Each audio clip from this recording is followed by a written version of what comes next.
Bonjour. Alors, petit bilan sur le titrage, dosage par titrage, dosage par titrage. Un petit bilan rapide. Donc, qu'est-ce qu'il faut retenir? Alors, donc, le dosage par titrage, l'idée c'est que j'ai une espèce chimique inconnue. Je peux appeler ça A par exemple. Voilà. Donc, j'ai une espèce A dont je veux déterminer la concentration. C'est A inconnu. C'est le principe d'un dosage. Et l'idée, c'est que je vais trouver un réactif qui va réagir avec l'espèce chimique inconnue. euh, et je vais utiliser en fait cette équation comme support de dosage.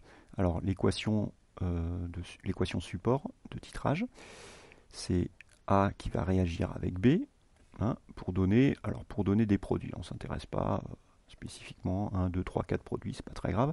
Alors ici, je vais mettre petit a, le coefficient stoichiométrique devant l'espèce chimique A, et petit b, euh, le coefficient stoichiométrique devant l'espèce chimique B. Alors A, ici, ça c'est ce qu'on appelle le réactif titré, pardon. Donc A, c'est le réactif titré, et B, c'est le réactif titrant.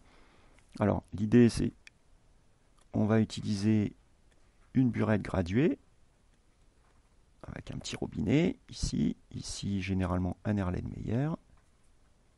Voilà, le tout sous un agitateur magnétique qui entraîne un barreau aimanté.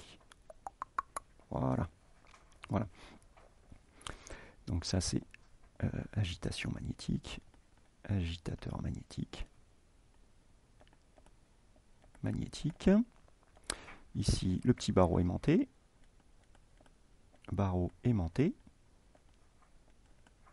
Voilà, agitateur magnétique. Ouh là là. Bon. Ce qui va être important ici, c'est que ici j'ai ma solution. Alors, je vais appeler VA. Eh bien, j'ai un certain volume VA qui est connu qui contient bien sûr A, qui est le réactif titré. Hein. Et ici, dans ma burette graduée, hein, qui est tenue bien sûr par une potence, voilà, dans ma burette graduée, je mets mon réactif,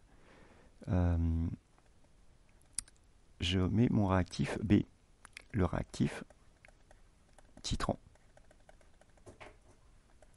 Donc ça, on appelle ça aussi la solution titrante. Ça, c'est la solution titrée, hein, qui contient le réactif titrant. Alors, je connais sa concentration. CB, ça c'est connu. Voilà, c'est connu. Et donc l'idée, c'est que je vais verser un certain volume jusqu'à l'équivalence. Alors le volume versé à l'équivalence, je vais l'appeler VE. Voilà. Voilà tous les paramètres. Alors comment ça fonctionne? L'idée, c'est que cette réaction déjà, cette réaction, elle est rapide et elle est totale. Alors ça, c'est intéressant parce que elle est rapide et totale. Donc ça veut dire qu'au début, quand je verse les premières gouttes ici de B, je vais avoir pas suffisamment de B. Donc le B va être avant l'équivalence, hein, le B va être le réactif limitant. Ensuite, après l'équivalence, c'est-à-dire après, au bout d'un moment, il sera en excès, et donc ça va devenir l'autre, le réactif limitant. Et donc l'équivalence, en fait, c'est le moment. Donc l'équivalence, ça correspond à l'état du système tel que, hein, ça correspond au changement de réactif limitant. Changement de réactif limitant. Autrement dit, à l'équivalence, les deux réactifs sont limitants. Alors, je peux faire ça un mini tableau d'avancement. Hein, si je fais petit a plus b, petit b, donc ça donne les produits. Donc, si je fais un mini tableau d'avancement, hein, voilà, à l'équivalence, hein, bien sûr. Donc, j'appelle NA. NA, le nombre initial inconnu, hein, puisque c'est égal à CAVA de A. NB, le nombre à l'équivalence, NBE si vous voulez. Voilà, et puis ça, de toute façon, je m'en préoccupe pas. Donc ça c'est l'état, ça c'est initial. Initial, et donc si je fais l'avancement, ici c'est 0. Et à l'état final, l'avancement c'est xf ou égal x max, hein, puisque c'est une réaction totale. Donc x max, donc qu'est-ce que j'ai ici? J'ai Na moins A x max. Et ici j'ai NBE moins petit b x max.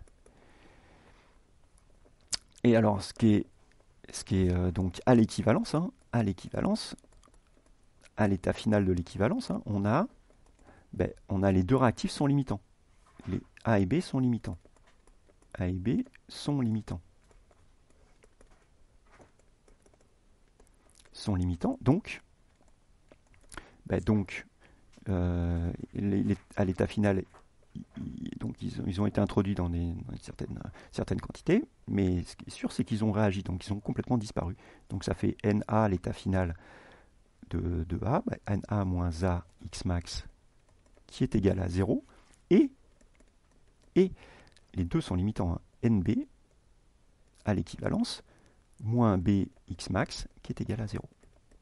Et donc ça fait quoi? Ça fait x max qui va être égal à la fois à Na sur A et aussi égal à NBE, NB à l'équivalence sur B.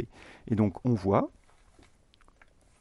que à l'équivalence, donc quand les deux réactifs sont limitants, ils sont dans les proportions stoichiométriques. Hein. Et donc c'est cette relation-là vraiment qui va nous permettre d'en déduire la concentration inconnue. Donc la concentration inconnue, pourquoi je peux, non, voilà. La concentration inconnue, donc je peux en déduire, alors c'est quoi? C'est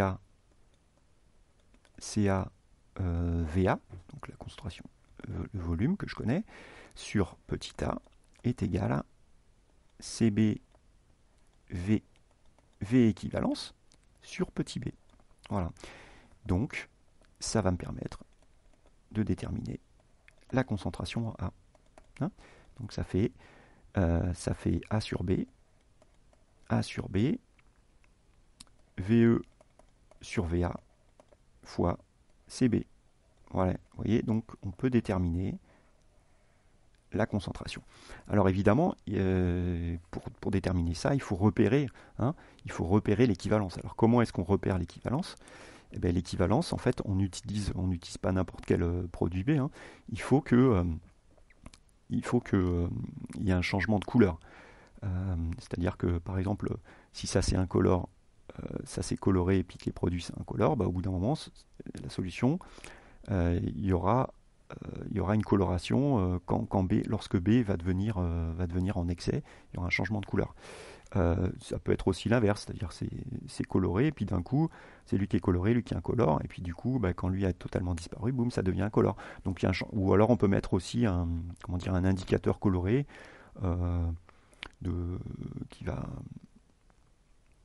qui peut peut-être donner une coloration, par exemple à A ou B. Donc l'idée c'est qu'on repère l'équivalence grâce à un changement de couleur. Un changement de couleur.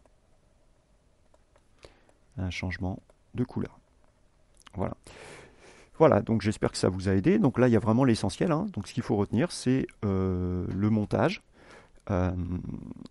Et puis savoir que l'équivalence, ça correspond au changement de réactif limitant, c'est-à-dire le moment où les réactifs ont été introduits dans les proportions stoichiométriques. Et grâce à cette relation et au repérage de l'équivalence du volume équivalent, je peux en déduire la concentration inconnue.